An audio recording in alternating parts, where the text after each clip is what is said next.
Welcome back to Second Breakfast and our ongoing gaming discussions, bringing you the best thoughts, theories, and literary analysis this side of my indigo purple Game Boy Color. In this episode, we're participating in one of those silly little internet trends wherein the bedraggled host and or content creator spends a great deal of time agonizing over a list of the 10 games that supposedly define them. Let's get into it.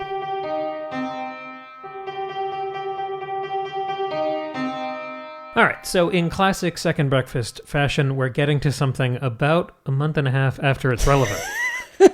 So We're too old to keep up, okay? We're doing our very best. And I think the contents of these episodes are going to really show that age, I think, for both of us. It is, yes. This is quite the retrospective. So we're continuing what is, I guess we haven't officially announced this, but we're doing kind of an advent calendar. Yeah, if y'all wondering, why are we putting out so many episodes? We're doing an advent calendar. Every, weekday of this month, we are putting out episodes until we get to Christmas, and we're having a fun time. Yeah, every weekday from December 1st to December 24th, we're putting out an episode, which, yes, is as much work as it sounds like it is. But it means we get more space to do things like this. Exactly. Because this kind of thing is something we wouldn't normally have space for because, we want to talk about this really big movie or this big book we read or something. But here it's like, we got a lot of spaces to fill, baby. So we're actually doing this in 2 episodes.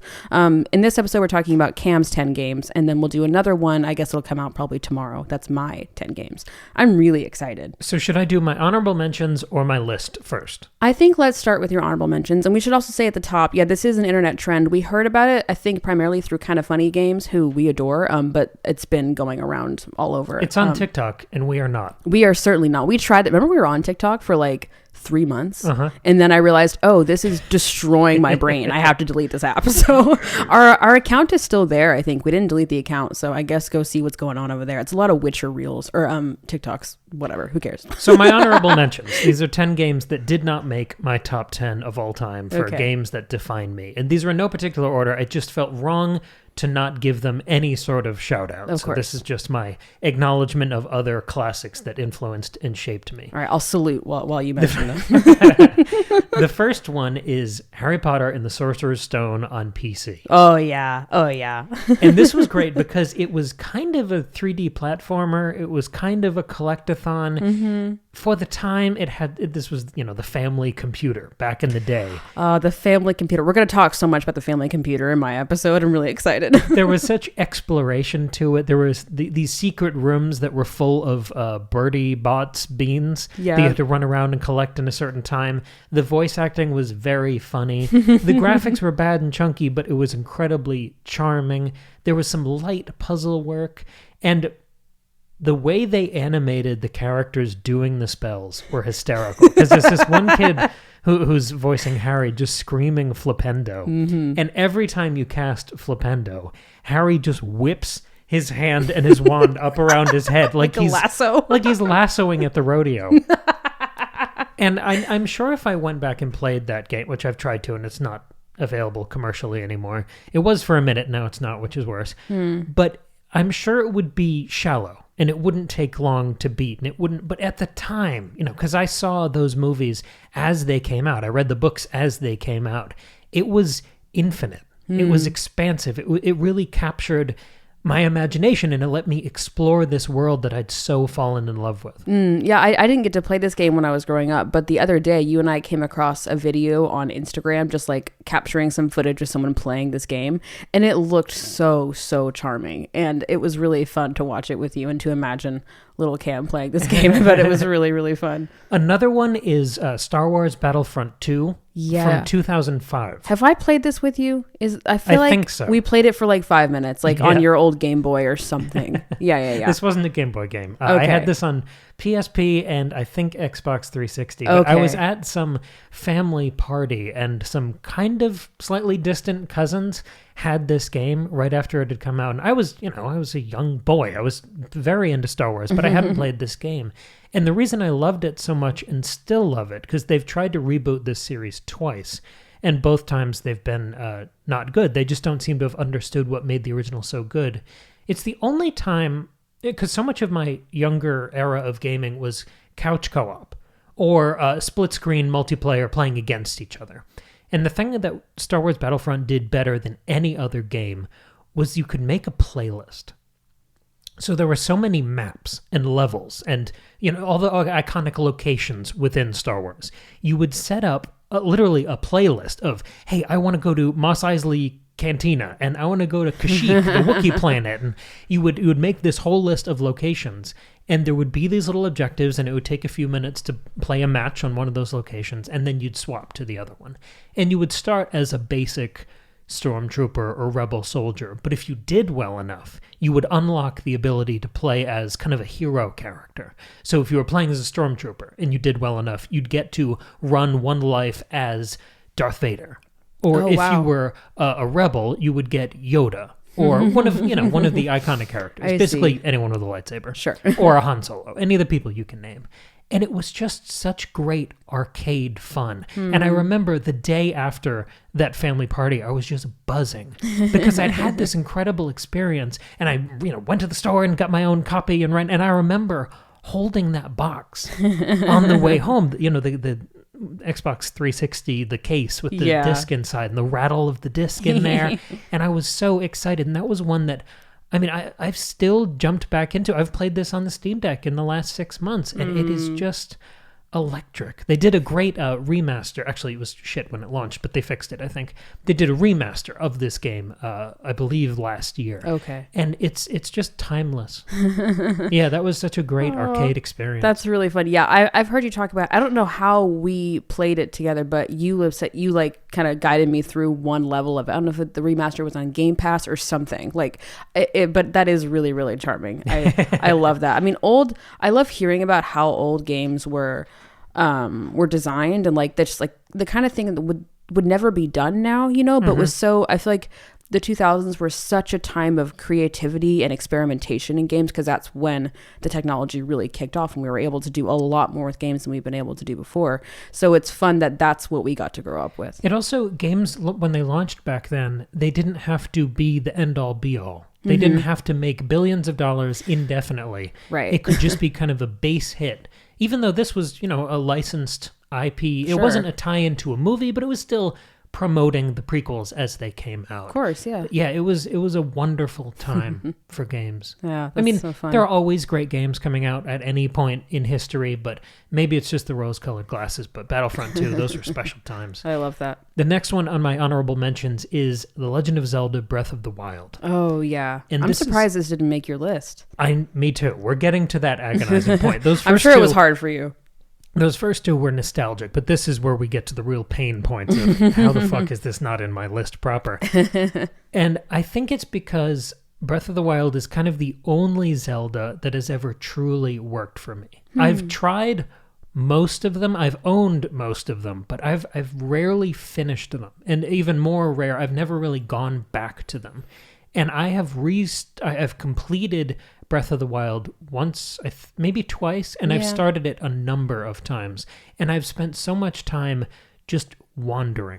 And whether it's doing those little puzzle shrines or just wandering the Great Plateau, it is such... I was talking about how my sense of wonder and imagination was captured in the Harry Potter thing. Legend of Zelda Breath of the Wild, which is a game I played on the Switch 1, where it ran unbelievably well for... most games on the Switch looked terrible. Yeah, right. And you kind of got over that because it was the thrill of having another portable console again. Yeah, right. But this one was so masterful. It was so creative. It was so expressive. The art style was just gorgeous. And this game caught me at a time in my life. It was right after I moved to New York.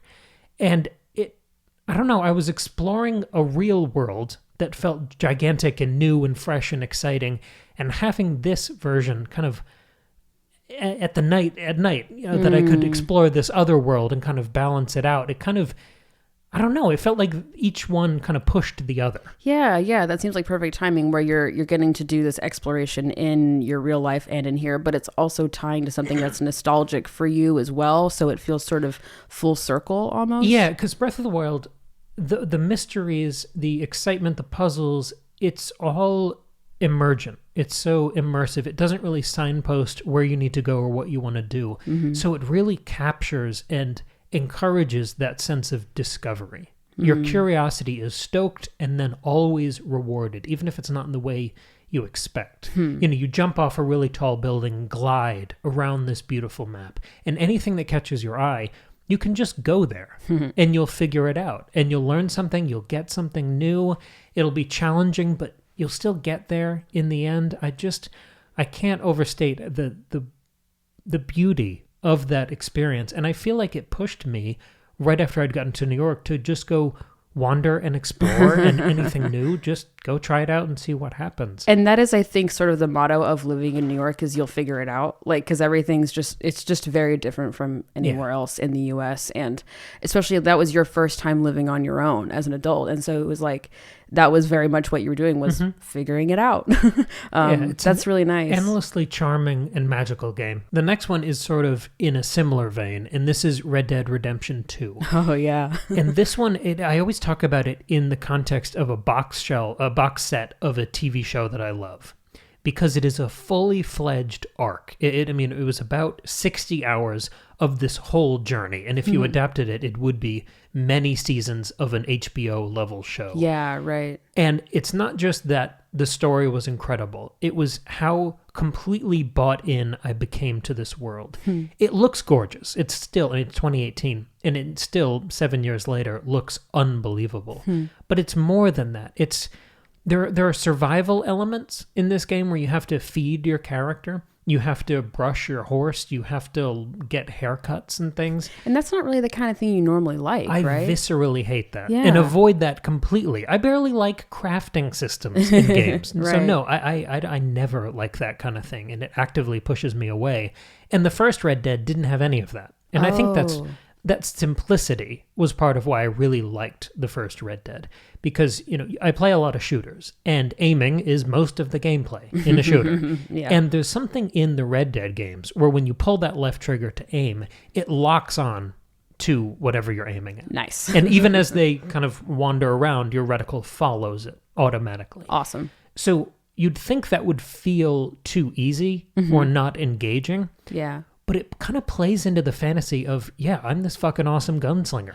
Right, I'm really good at this. I'm Wyatt Earp. Yeah, because like me, Maggie playing this cannot aim to save her fucking life, right? But if I'm this cowboy, of course I can aim. Yeah. In the same way, I found myself gleefully brushing my horse, 50 hours in, wanting to die for this animal, and all of the, going hunting and collecting animal skins and all these little things that I am not interested in. Right. But I was so sold by this incredible story and world and some of the best, not just voice acting, but motion capture performances ever done in games. It is truly a transcendent experience that I would put right up there in conversation with the complete Game of Thrones, the complete Deadwood, the complete Breaking Bad, any of these like Paragon box sets of TV dramas. This is that.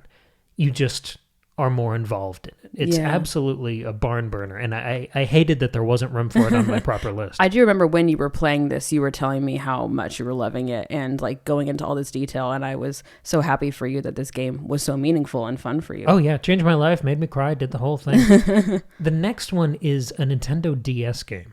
Ooh. So this is New Super Mario Bros. DS. And I loved this one so much because I was looking at all of the side-scroller Mario games, because I think you and I are both really into those and always have been. Yeah. And there's a Game Boy Color game called Super Mario Bros. Deluxe, which takes the normal original Mario that you also love, and it adds in collectibles. Cool. Okay. So red coins are hidden throughout each level. There's a Yoshi egg. It gave it replayability. Nice. It took it from being just an arcade quarters experience to almost a very tiny version of like a modern collectathon. Yes. It gave you a purpose to replay. And that was almost on my list, but New Super Mario Bros. DS kind of has the edge over that one, because I remember getting the DS and why the fuck does it have two screens? And it's so interesting to hold, and it's got a stylus. Yeah. And there were so many experimental games on that platform that I really loved. But this Mario is just the one I think of when I think of Mario platforming, because it added a couple new power-ups. There was one like mega mushroom that made you gigantic, like you filled the screen, and as you stomped through the level, you would just rip out the green pipes. You would just blow through them. Cool. All the blocks, all the enemies. There was a tiny mushroom that made Mario really small, and you could go in these really small pipes. Oh, cool. And it had that same replayability with the stars hidden throughout the level. But it felt so joyous and creative and exciting, and that's my go-to Mario. I know most people don't like that sub-series of New Super Mario Brothers, but I loved all of those, and DS was the one that really kind of caught lightning in a bottle for me. Yeah, I mean, we talked about this we talked about, I think, Mario Wonder on a Patreon episode a while back, and I was saying and there how much fun it was, and I think the best Mario games are so fun and playful and creative, and it sounds like that's really tapping into that. Yeah. The next one is a Game Boy Advance game that I've literally never heard another human being talk about. Okay. But for me, it meant the world. And I played it a couple months ago again, because I still have the cartridge with me. It's just one of those things. You know, there are like a couple items in life that you just tote with you. You just can't get rid of. You always have with you. Doesn't matter how many houses or states or apartments you live in. There are just a couple things that make the trick. Yep. One of those for me is my Game Boy Advance cartridge of Invincible Iron Man. And having played it recently, it's not good, but it is great. It is excellent. Okay. So it is a side-scroller Iron Man. And this is coming... It must have been years before the Iron Man movie. Yeah. So there aren't any recognizable enemies. It's kind of got like really weird, interesting, chunky robot designs as the other bad guys. Okay. And the cool thing about this is the animation of the way he stands, because he never really stands still. He's always kind of like bopping up and down. And it's a lot of like kind of punch blast. You know, he's got those little blue things in his palm. Hand. Yeah. It's a lot of that and blasting, and you jump really aggressively and energetically, and you can kind of, you can kneel down and hide under the stream of bullets from the other enemies, and then just blast them and charge up and do a big blast. And it is so much fun because it just has energy. I mean, this is such a basic licensed side-scroller promoting a Marvel character. I'm sure this wasn't a labor of love, a passion project that defined someone's life. Sure. But it still has such zest to it. Just in the animations and the style, it just feels good to play. The puzzling is so light. The platforming is so simple and repetitive, but it just feels great to play. That's really fun. It's interesting how those strange, obscure things can stick with you in such a powerful way. That's and really as much fun. as I like Robert Downey Jr.'s Iron Man, this is my Iron Man. That's really funny. I love that so much.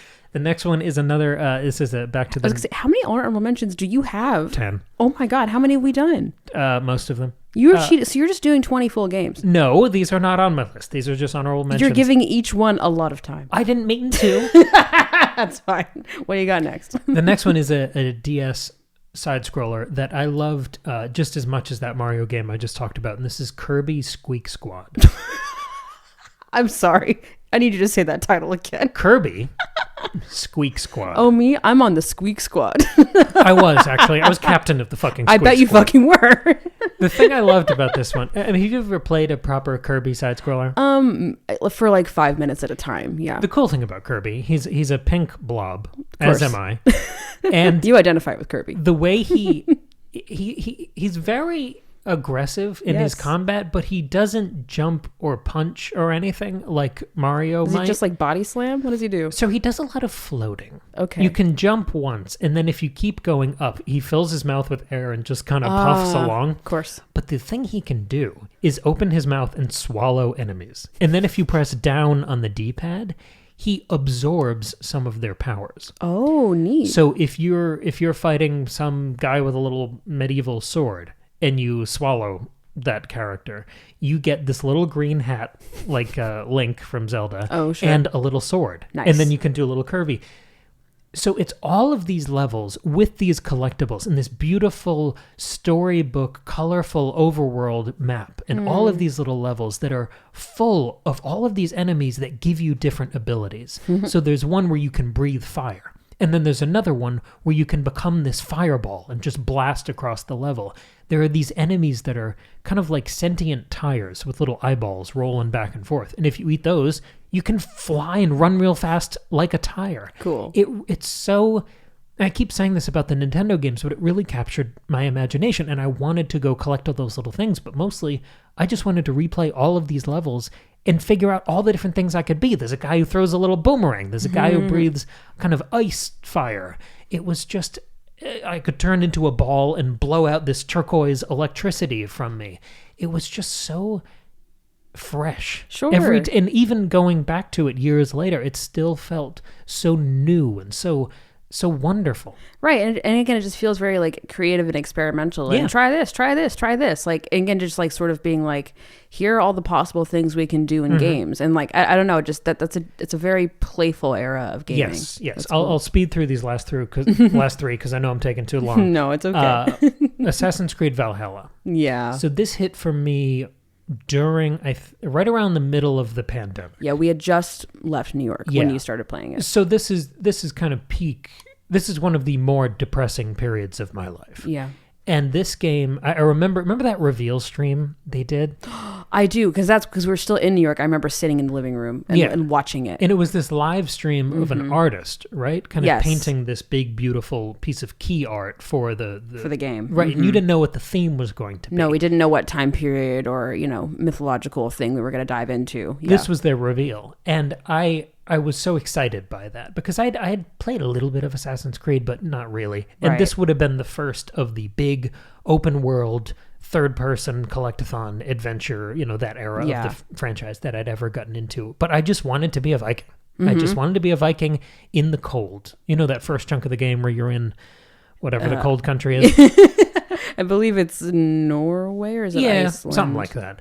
I don't remember. This was a special game for me because I put 100 hours into it in like full immersion while being so in the dumps mentally and emotionally. And I listened to the game. This is one of the few big RPGs that I was fully locked in for.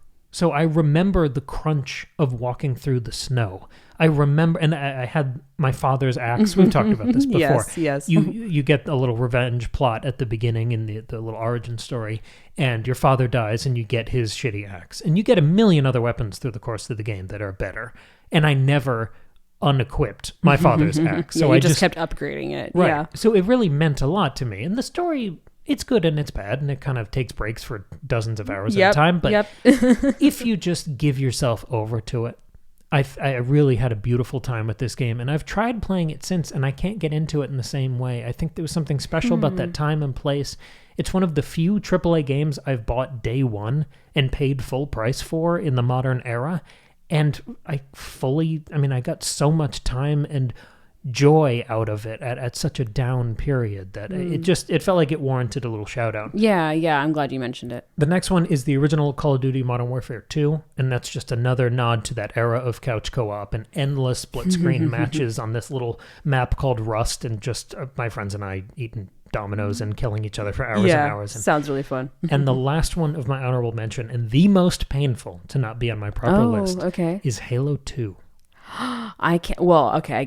I'm guessing Halo 3 is on your list, but wow. Okay. Halo 3 is the first one I looked forward to. Yeah. I followed the release cycle for. I got the helmet, the collector's edition. Yeah. But Halo 2 was the first one I ever played, and that one just blew open the world of what games could be, and it got me locked on that hamster wheel of cinematic first-person shooter campaigns, and it still captures my imagination when I play it now. But that's really there fun. are better games to define me. Yeah. Okay. So that's it for the honorable mentions. Thank you for humoring me. I felt wrong to not mention those. Well, no, I'm glad you got to talk about them. And like picking 10 games is so hard, especially like you are a pretty active gamer and you've played a lot of games and a lot of games have meant a lot to you. So I'm fine to be able to spend more time talking about things that are meaningful to you. My first draft list easily hit 100.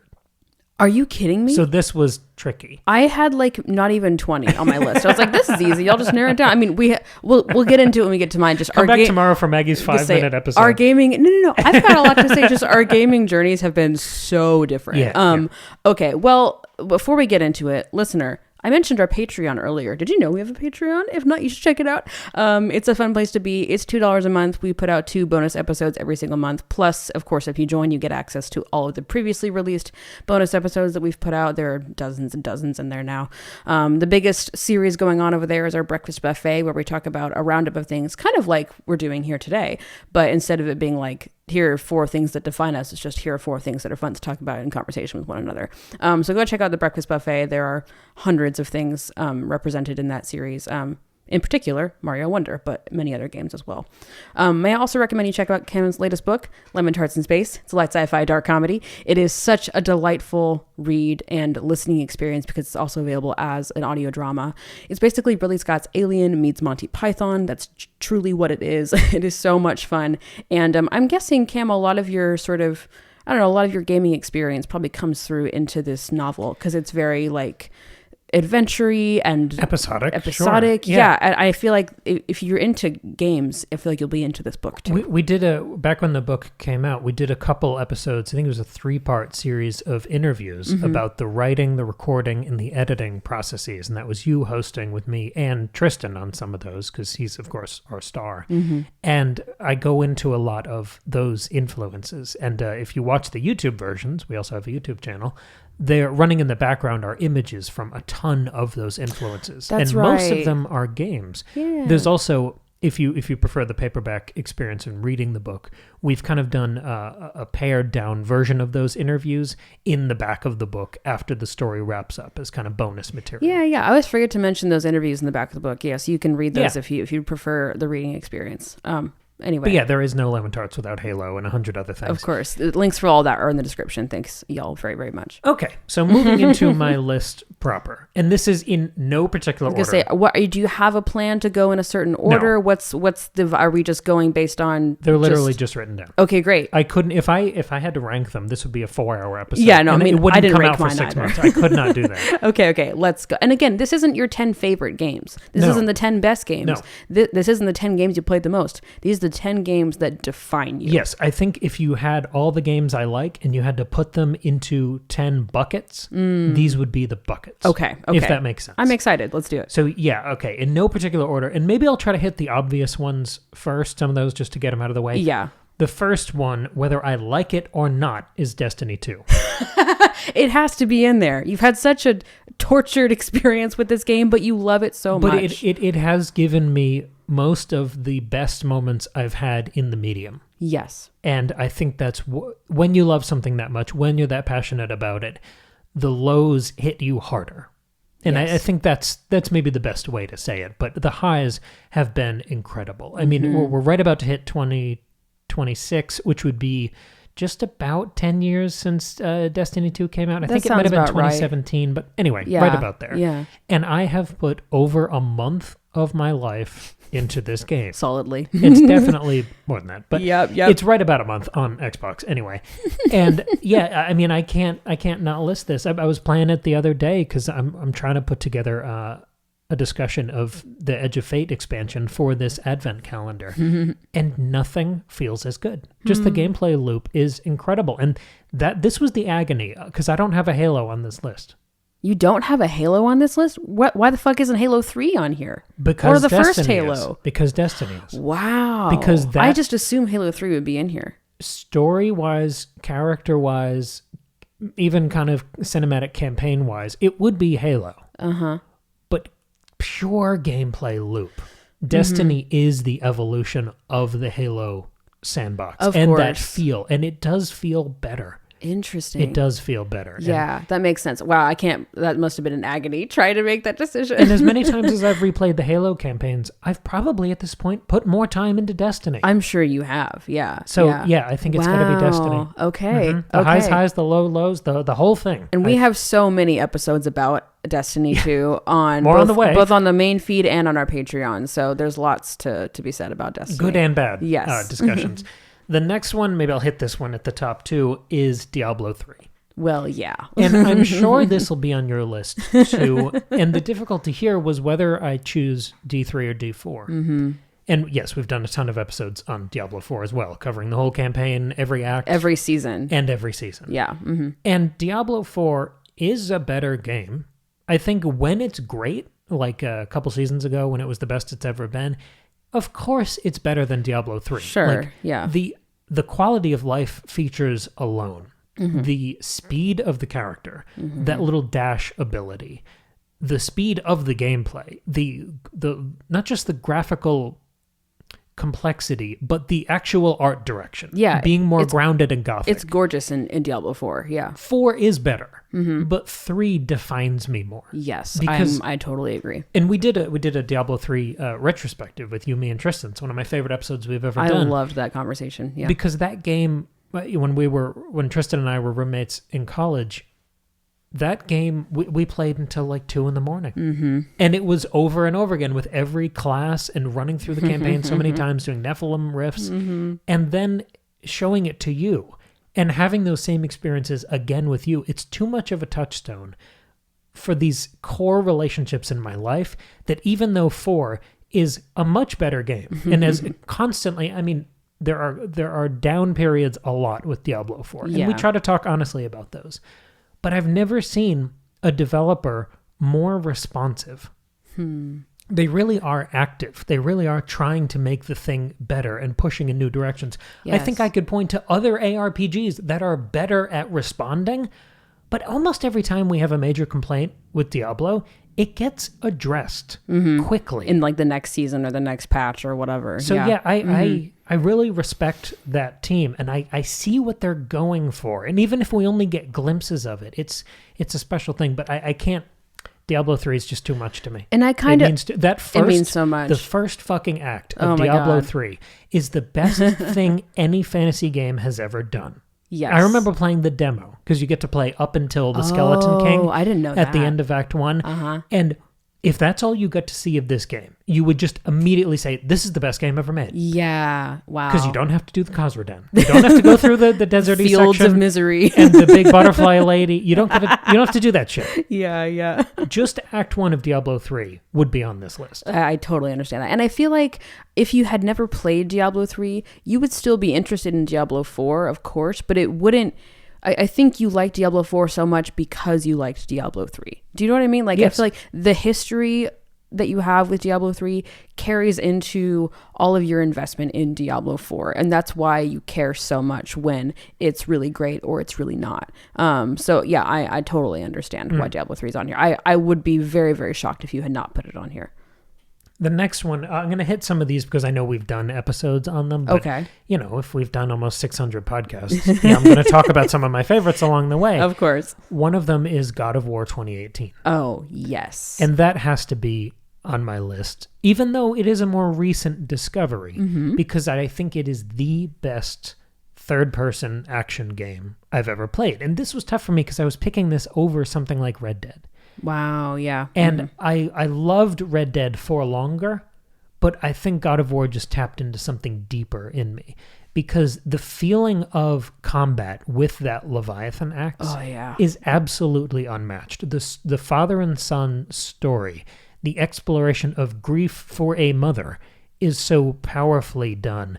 The side characters are unbelievable. The performances are the best the medium has ever had. Yeah. And even replaying it with you, it hit like a fucking train the second time. And it's something I can go back to. It's something I can 100%. It's something that I don't mind grinding every little bit, sniffing for side quests, just hunting around for any little collectible.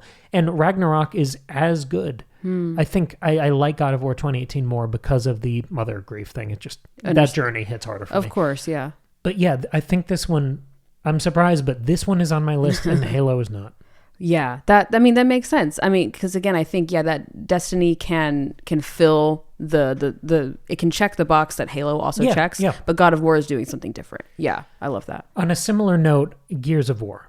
Oh, yes. And this was hard because I knew Gears had to be there. Because as a franchise, I don't think in my heart of hearts, there's anything I'm more ridiculously invested in, just the fate of these characters, because there are such knockout moments in the original trilogy of character deaths and redemptions and sacrifice. I love a good heroic sacrifice. And my favorite heroic sacrifice ever in games is in Gears 3. And I remember playing that split screen with my dad and just agonizing.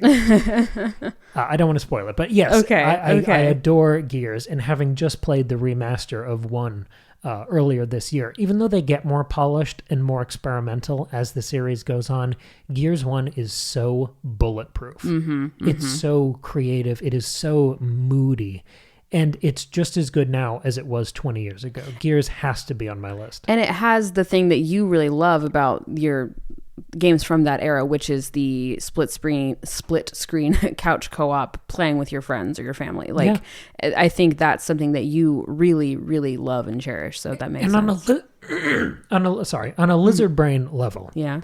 A gun with a chainsaw on it is as cool now as it was when I was first introduced to the concept 20 years ago. Yeah, that's never not going to be cool. No, it's perfect. I love that. And it feels cool. I'm sure you're really looking forward to the, what is it, the prequel that's coming out very, very soon? You have no idea. Gears of War E-Day next year. Are these episodes coming out before or after the Game Awards next week? Just in the run up to, probably before. Okay, probably so before. Anyway, just if you're wondering why we're not mentioning, I don't know, the Diablo 4 expansion that's definitely going to be announced at the Game Awards. Like, it's because the Game Awards have not yet come out yet, if for some reason you're listening after the Game Awards. But okay. All right, let me get weird with the next one. Okay. Brotato. Yeah, I mean, I believe it. This game has meant so much to you. Not only, I mean, I know you'll get into it, but not only do you love this game, but it has sort of been the gateway into other, what are these called? Survivor games. Yeah, not survival. That's different. Survivor games. Yeah. They're also called Bullet Heaven. Cool. Because there were games called Bullet Hell, which are usually you trying to avoid endless streams of enemy projectiles. Oh, but this is you with the projectiles. You are the Bullet Hell. Okay, so tell us about Brotato, Cam. So this is not a game I expected to love. This is a Steam Deck game for me, even though I've played a ton of it on Switch as well. It's like a $5 game. Go buy it. It'll change your life. You know how sometimes when you get a new console, you don't know at the end of that console life cycle what the go-to games will have been for you. Sure. Maybe, when I got the PS5, I expected God of War to be the game that I loved on it. And lo and behold. a couple others that we'll get to in a minute. Yeah. When I got the Steam Deck, I expected it to be my way to play old favorites and maybe fill in the gaps of some of the things I missed from older generations. It has become an indie machine for me, for modern indies, because there are so many indies coming out all the time, especially on PC, where most of them, unless they're the most successful of the crop, they don't really go to console. Right. But everything's on PC. I see. And it's easy enough for those smaller developers to optimize for the Steam Deck. So you get into something like Vampire Survivors, which is the most famous. I mean, that's why it's called the Survivors subgenre. Yeah. And that didn't click for me the first time because the levels usually last half an hour. And it's you moving around this kind of very simple 2D plane. And depending on your character, you shoot projectiles occasionally. There's an old man named Poe. With the garlic? Who I play as with garlic. And he just has the area around the character. If enemies get close enough, they take damage. I see. And I like playing as Poe. And of course you do. My mother called me Poe from Teletubbies. The things we say on this podcast. I know, it's so good.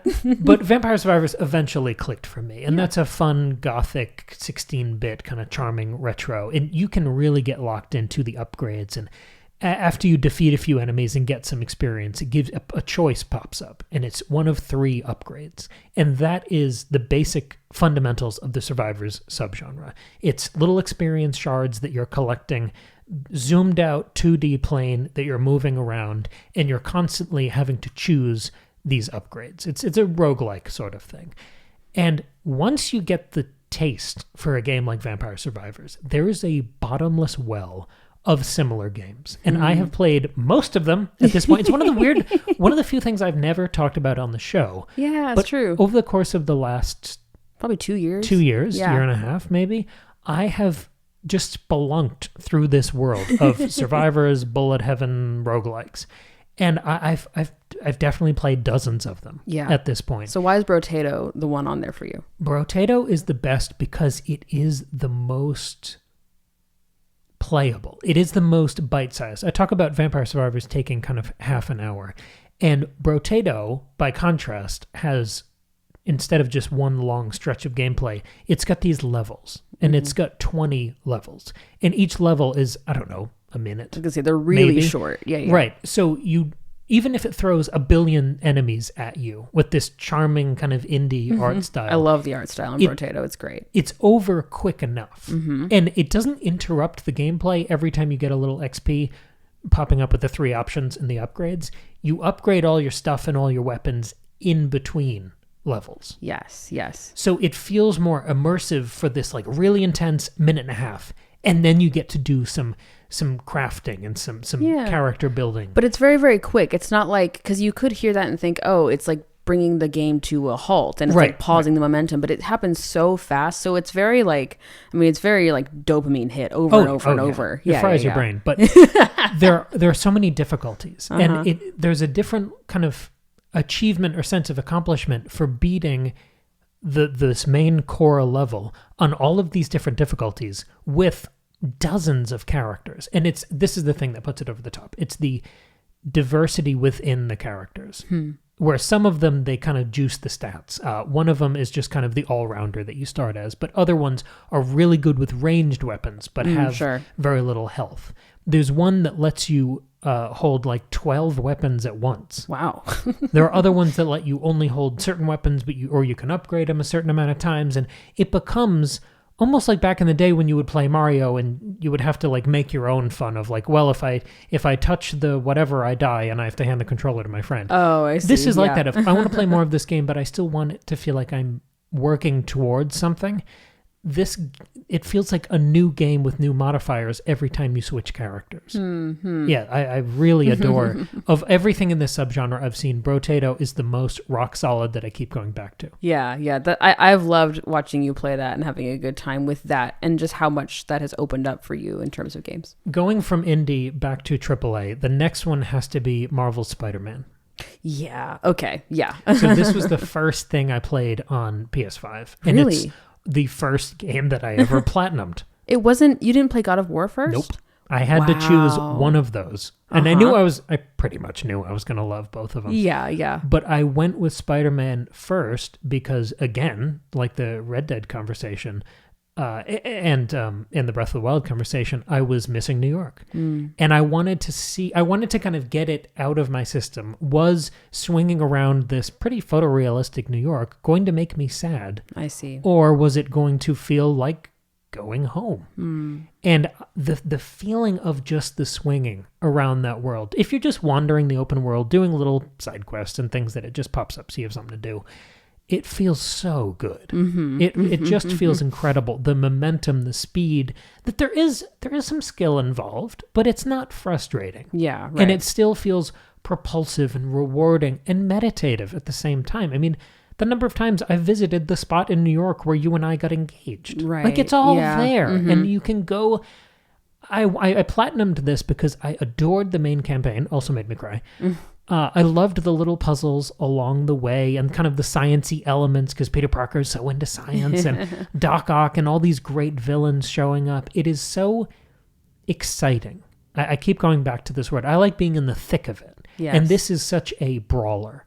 You know, I've never really been able to get into the Batman Arkham games, even though I've tried forever, and I'm trying again at the moment. Yeah. But Spider-Man just clicked for me. It just clicked for me. And every single challenge it gave me, I did. Even the ones where I was beating my head against the wall. And popping that platinum trophy of, hey, you did everything. Good job. I mean, I also platinumed Miles Morales, which involved playing through the entire game again to get one more achievement. I also platinumed Spider-Man 2 and replayed that. And I've replayed all 3 of these games multiple times. And it's my happy place. The Insomniac Games version of New York, swinging around as either Spider-Man, is my shit. Yeah. So this has to be on my list. That makes total sense. I loved watching you play that game, and I loved seeing all the different skins that you could unlock and all the different suits, you know, like, and just, I mean, I watched you. You're like, hey, just watch me swing around and look at, you know, go to the Washington Square Park Arch for a minute. And I was like, yeah, that's the coolest thing. I'm so glad that you got to play this game. And with no sense of like shame or guilt, this is one of the first games that I double dipped and bought again on the Steam Deck. And there have been plenty of times where you and I have had to go on some trip or go somewhere and do something we didn't want to do, and I've had the Steam Deck with me. Yes. And I've just spent some time tooling around New York, swinging, fighting some crimes, and it helps. That's really, really nice. Spider-Man has to be on the list. That makes total sense. Next up, And we're coming down to the wire here. We've got 4 left. Okay. Sorry, this is so long. No. I didn't think it was going to be. I knew this was going to be an hour long, if not more episodes. The next one is... I'm prepared. We've also done an episode on this one. This is Fallout 3. Oh, well, yeah. Of course, that's on the list. And yes. this is the kind of Bethesda-style old-fashioned RPG that I have connected with most in my life. Mm-hmm. And we did an episode on this called Wasteland Memories, which is within the context of my mom getting cancer, because that was right around... This is the first game I got after we moved closer to the hospital where she was going to get treatment. And the whole game is about an irradiated nuclear wasteland that you're wandering. It's incredibly existential and grimy and bleak. And I just imprinted on that. And I even playing through it now, I adore the way it plays. I know it's jankier. I know New Vegas controls better. It's built on the same engine by a different team. They made like kind of a half sequel a couple of years later. Okay. And I know that one's a much deeper RPG. And I don't like it at all compared to 3. I know Fallout 4 is a huge technical advancement.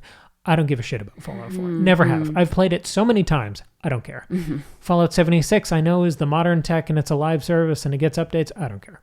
It's all about Fallout 3 for me. And I can go back right now and roll a character and I will happily blow through the entire campaign and every expansion. It's just that good to me. And it doesn't make me sad. It makes me think. It makes me reflect. And I just think the world is perfect. And if they do a remake of this game, I will be there day one. Yeah. It's just one of those that is, it's locked in amber for the rest of my life. Yeah. I mean, that makes total sense. I really loved talking about that with you on that episode. Listener, if you haven't heard it, go check it out. It was a really good discussion. Yeah, that was a tricky one. Yeah. My next one, going back to something lighter and more fun. Remember, I don't have a Mario game on this list. That's right. You don't. The only side scroller that I have on this list, and this is my statement, to get to know me, this is the best a side-scroller has ever felt, is Dead Cells. Yes. It has to be. You love this game. This was like the main game you played on your Switch, right? Yeah, I've put up crazy numbers on Dead Cells. And this is a roguelike as well, where it's just about constant runs, and the better you do, the more characters you unlock, the more abilities, kind of like a Metroidvania. You unlock abilities that they let you get to new levels and explore new places. Yes. And I just think nothing has ever felt this good. Whether it's the dodge rolling sideways under things, it's how incredibly hectic the gameplay gets, how many enemies, but if you know what they do, you'll be okay.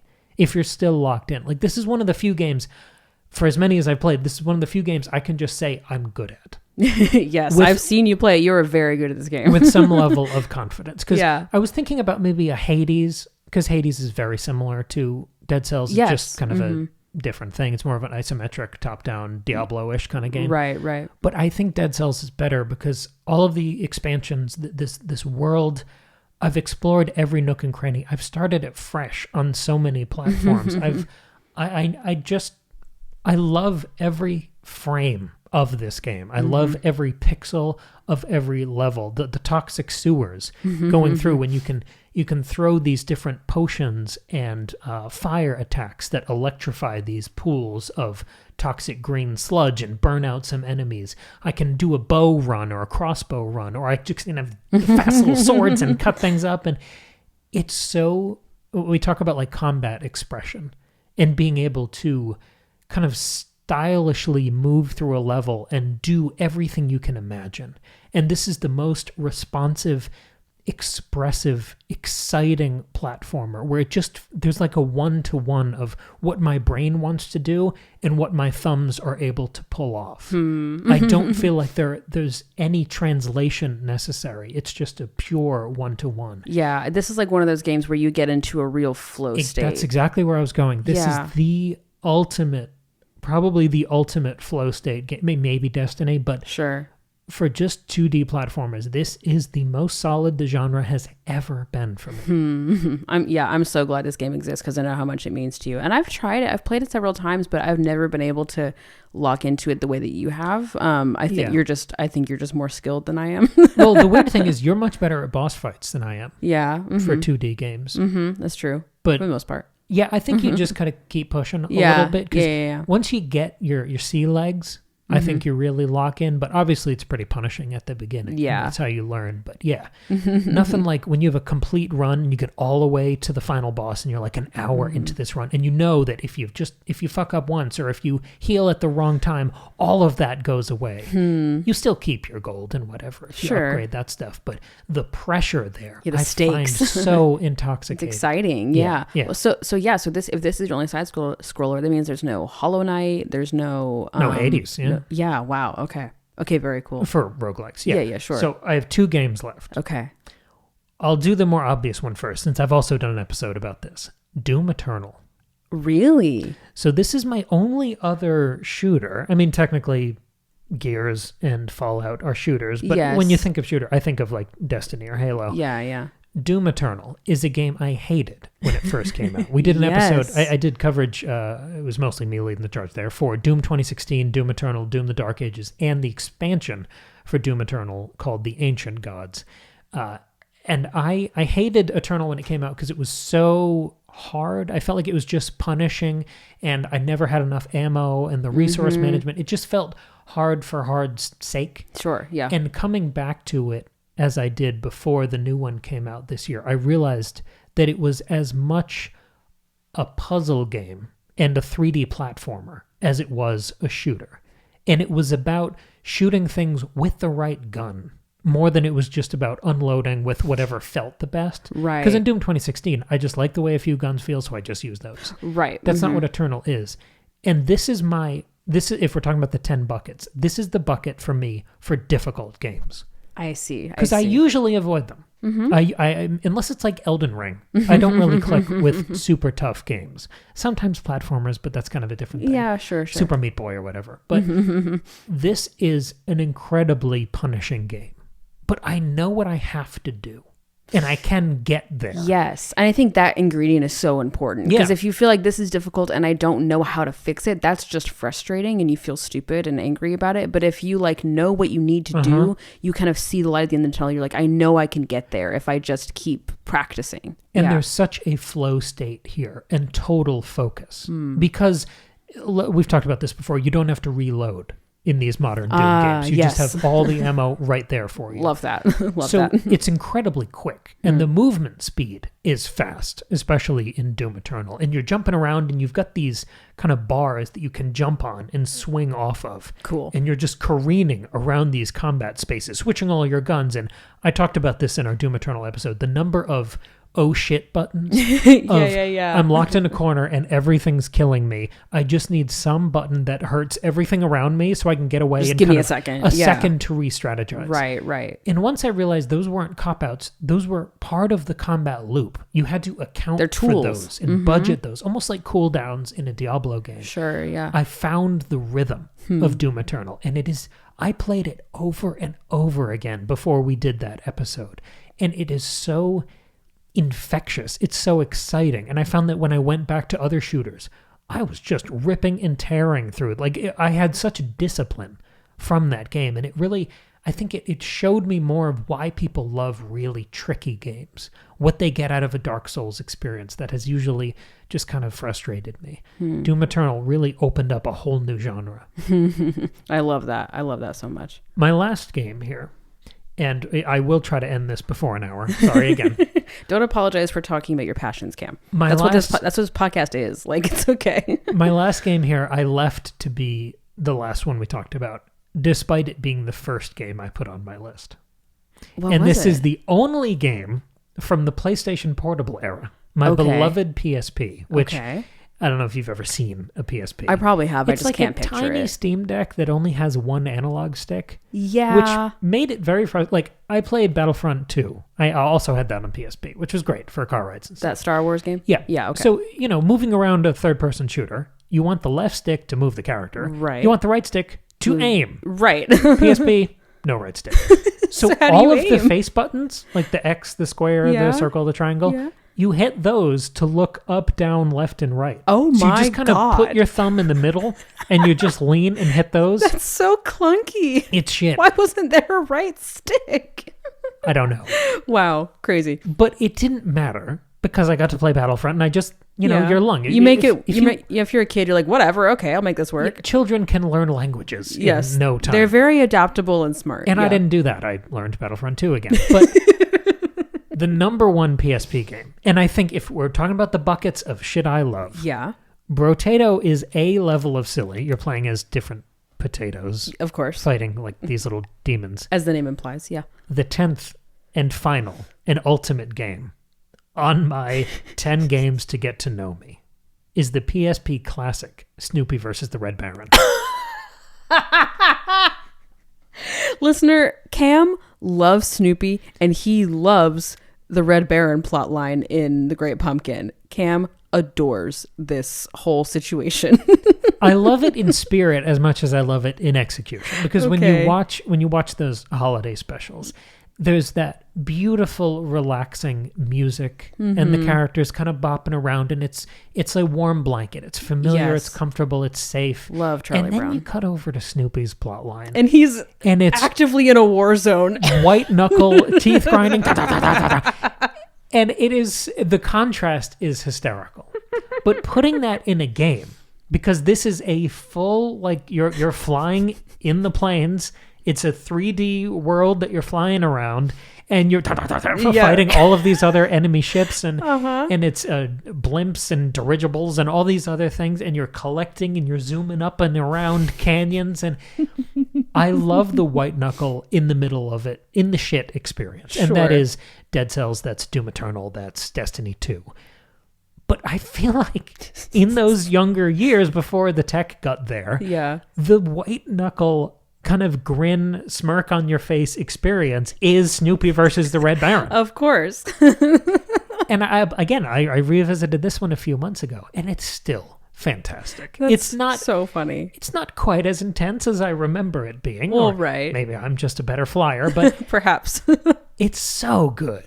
That's really funny. I think it speaks to the spirit of the thing. And honestly, I mean, you already did the plug for Lemon Tarts, but this is quite the influence that I didn't realize on the time. But I write a lot of silly animal characters who are incredibly intense. And I think a lot of that comes from Snoopy and the Red Baron. That makes a lot of sense. Well, and like when you're talking about the contrast of like, the sweet warm blanket plot happening with Charlie Brown and his friends, and then cutting over to the white knuckling of Snoopy. Like that's sort of what, I mean, if you're like in the family car on a family trip or going to the mall or going out to dinner, like you've got the family thing, and then it's you in the back white knuckling as Snoopy on your biplane. You know what I mean? Like, so I think that's really, really funny. And I know you've shown me the game, but I can't remember. Is the art style at all similar to or like the Peanuts cartoons? Yeah, it's close enough. Okay. It's a little too 3D, but yeah. Well, works. right. It okay. works. That's so funny.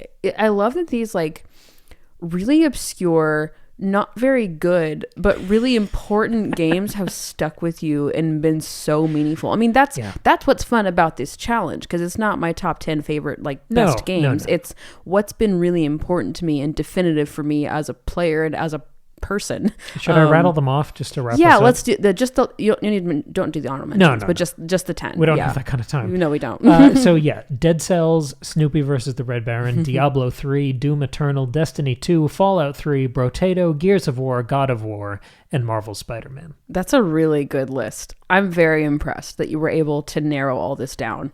In my heart of hearts, I wish there were more indies on there. I know it's a lot of AAA, but hey, that's how it goes. That is how it goes. Yeah, and we talk about indie games all the time over here. Yes, we do. And we talk about indie horror and indie movies. Yeah. So we do our part. Yeah. So. So those are 10 games to get to know me. That was so fun. I feel like I know you better now. I mean, obviously I know you really well, but. So come back tomorrow, please, for our 10 games to get to know Maggie. It's going to be a really different vibe in that one. It will. Think. And it will be an eighth as long. I think I've got things to say, but my honorable mentions don't have dedicated 10-minute slots each. So I didn't write out any notes for this, by the way. I know you didn't. For any of these. I was like, if I just write the names of the games, it'll be quick. We'll be in and out in 15 minutes. We are at 58 minutes. But I loved this. Listener, what are your 10 games to get to know you? What do you think of the games Cam discussed? Do you feel like they represent him as you know him in our Paris social relationship with you. Have you played Snoopy versus the Red Baron? Have you done that? I would love to hear. Thank you very much for joining us for this installment of Second Breakfast of our Christmas Advent holiday calendar this December. And we'll catch you. Like, subscribe, comment, etc. Blah blah blah. We'll catch you here tomorrow with the 10 games to get to know me.